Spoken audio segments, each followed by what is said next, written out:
Hello and welcome. You are watching Hood Parenting on YouTube, and I'm your host, Yashika. This particular segment of Hood Parenting is what I like to call the Resiliency Chair. So when you come here on a Friday and you see something that says TRC, that's the Resiliency Chair. The Resiliency Chair is when I talk about those things that people don't want to talk about, those things that we need in our lives in order for us to be just our best selves, right? We focus on mindset, self-actualization, and resiliency here in the Resiliency Chair. This is a space where I address tough truths and we start to break out of some of those survival patterns that we are living out and we don't even know that it's a thing because we've been doing it for so long. So here on the Resiliency Chair is where I talk about some of those things, because in order to be okay in this world, you have to have a certain level of resiliency, honey. And I'm not talking about just this little bit. I'm talking about a lot. Okay, a lot.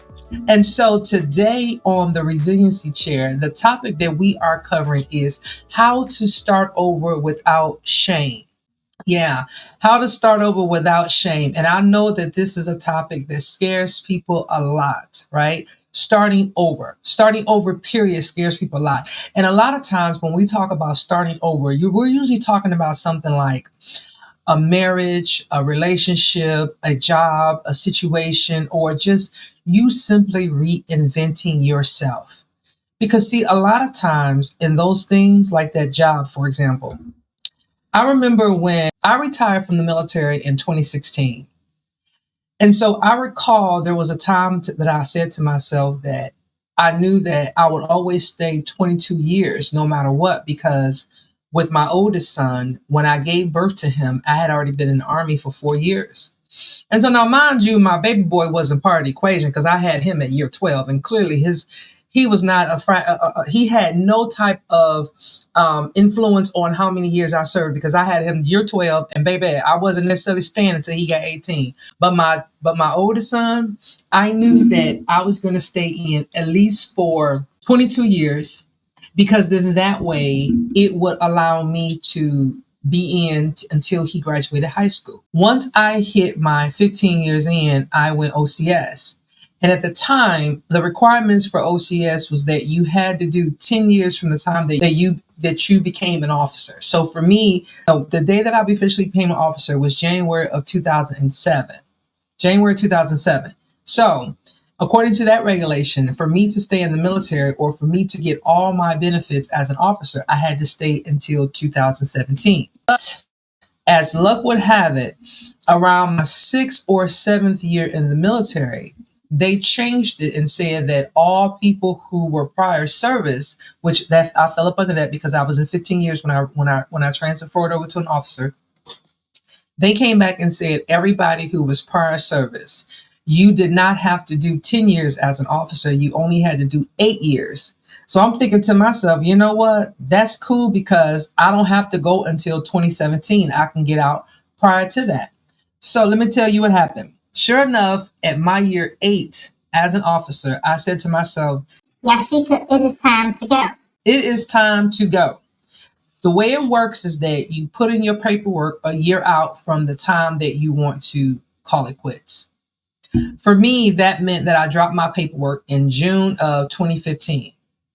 Around March of 2016, when things was starting to really get really serious and I was about 90 days out from being a complete retiree, I started getting real nervous, y'all. I did. I started getting real nervous because you got to remember, the Army is all I had known since I was 18. It was all I had known. It was the only job that I had really known. Granted, I had did some other job, like I had worked in hair salons before because I'm a licensed beautician, but I knew that that was my play money, right? I knew that that was my play money, but the Army was my real money. The Army was where I was, where I had grew up, where I had became this woman, this mature woman. And so for me, I just remember how I just felt like, you know what, I'm afraid to do this and maybe I should stay in. In that moment, I knew that I was literally feeling fear from just changing out of a job. Now, granted, I didn't have any shame or anything associated with it. But in my mind, I thought, what if I go out here and I try something else and it doesn't work? And then I'll be thinking to myself, well, girl, you should have just stayed on in the military, right? But we also know that staying in the army or any branch of service, it has its own advantages and disadvantages.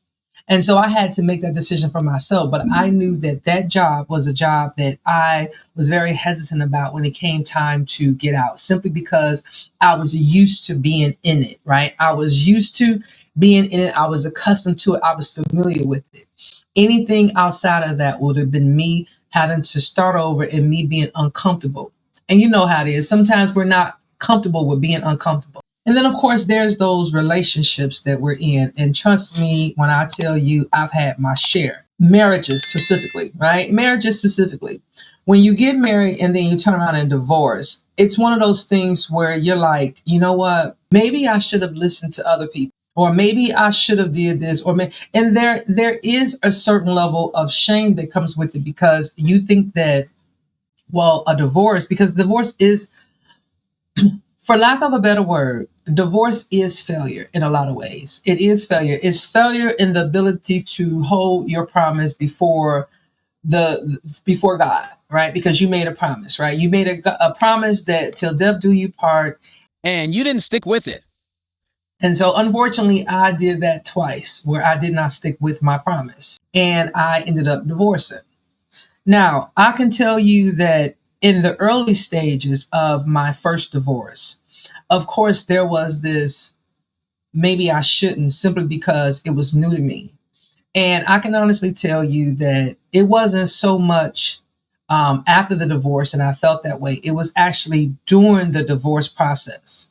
Like, you know that when I say during the divorce process, I'm talking about when I initially filed.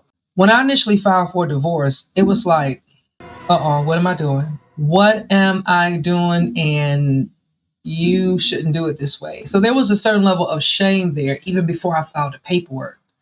But at the same time, I also knew that there were things that was pushing me to say, well, you know what? Either you're going to have shame or you're going to have this. And so for me, it was just like, yeah, that other thing outweighs shame more.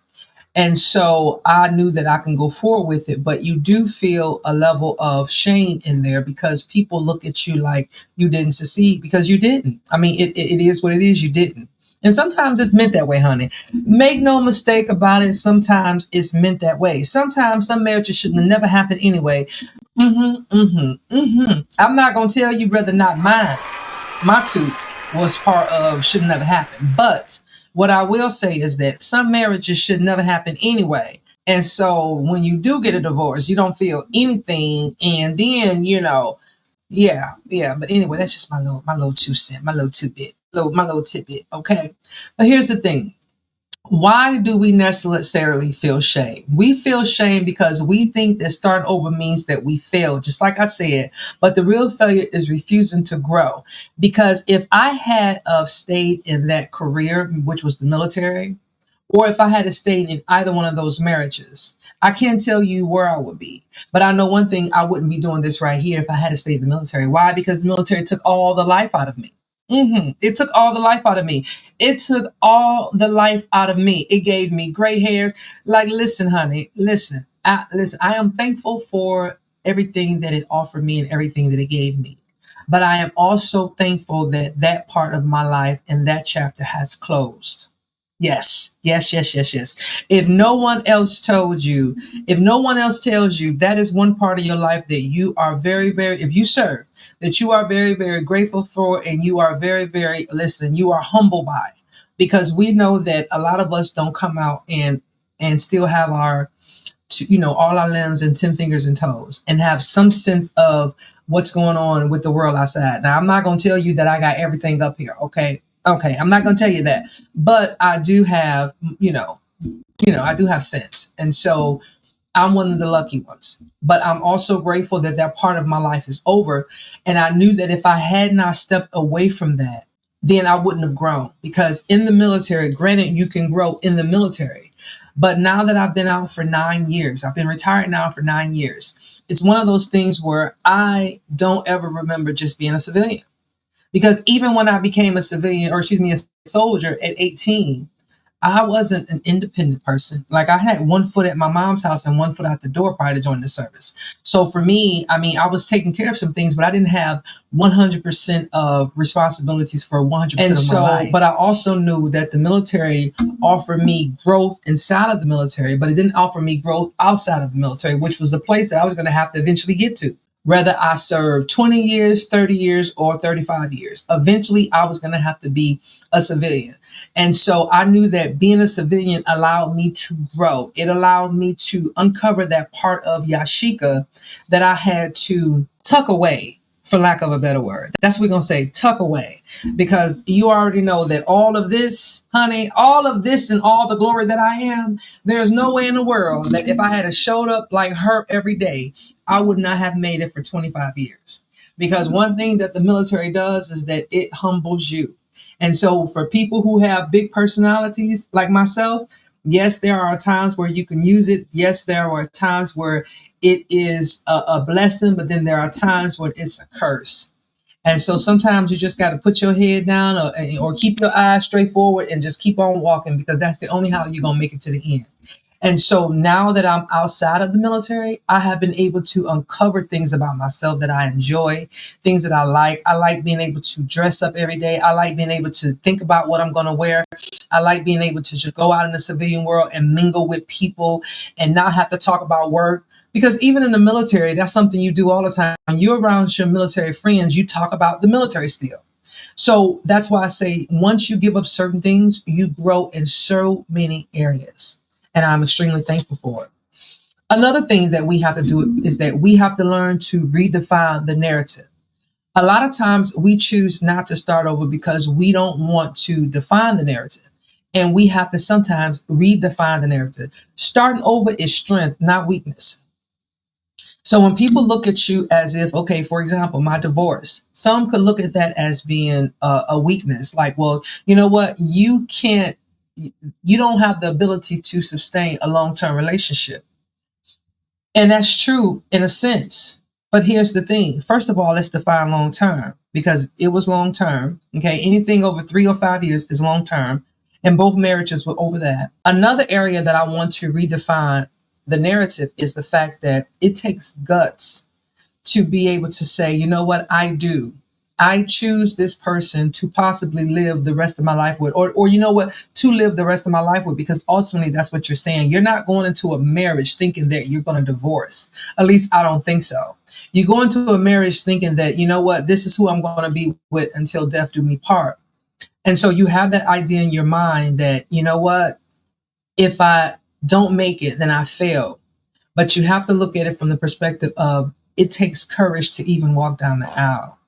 And many people prefer to put the cart before the horse before they do anything else. So therefore, they'll do all the other things before they get married, but then say, now I want marriage. Okay. No, you marry first and then you do other things. Okay. That's just my little tidbit. Another area, practical steps towards fresh start.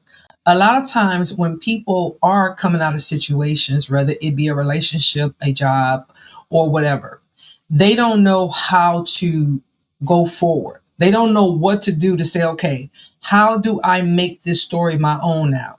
Right? How do I set new goals than what was before? Because this is the deal. Even when I talk about my military career, the goals in the military looks different than my goals outside of the military. In the military, you knew you were succeeding or you were prospering or progressing because you would make rank, unless you were maxed out on the system.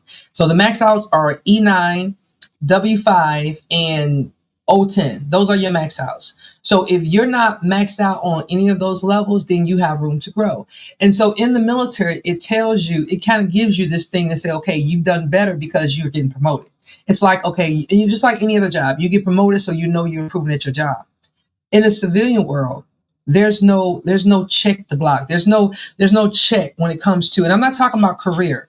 I'm talking about just who you are as a person. Because in the military, all of who you are is measured.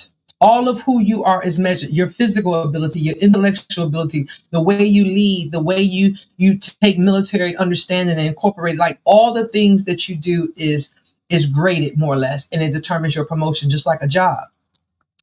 But when it comes to the world, you're not graded. So it's like, okay, how do you make the story my own when I have to go out here and do these things? How do I take these steps and make it my own? And unfortunately, a lot of people don't have the necessary steps, or they don't know what steps to take next. I know for me, when I came about my marriage, the steps that I took was the first thing was making sure that I didn't drown or break. Those were the things that I did for myself in terms of how do I build up my resiliency to make sure that I don't break or crumble as I'm going through a divorce. And so I can recall both times me really, really leaning into spirituality, me really focusing on pouring into myself, like making sure that I got my massages, making sure that I took vacations, making sure that that I listened to my body, made sure that I worked out, made sure that I prayed, made sure that I journaled, made sure that I kept myself together, my hair, my whatever, right? I did things to make myself feel good no matter how I was feeling on the inside. These are the steps that I started to take. And then eventually, as I'm making sure that I'm good, everything else started to fall into place too. Because now, as I'm making sure I'm good, I'm pouring into me, right? So now I'm able to pour into the things that I need to pour into because I'm filling up my own cup. So that include my children, that include my household, that include my job, that include things like that. And so I first started with me.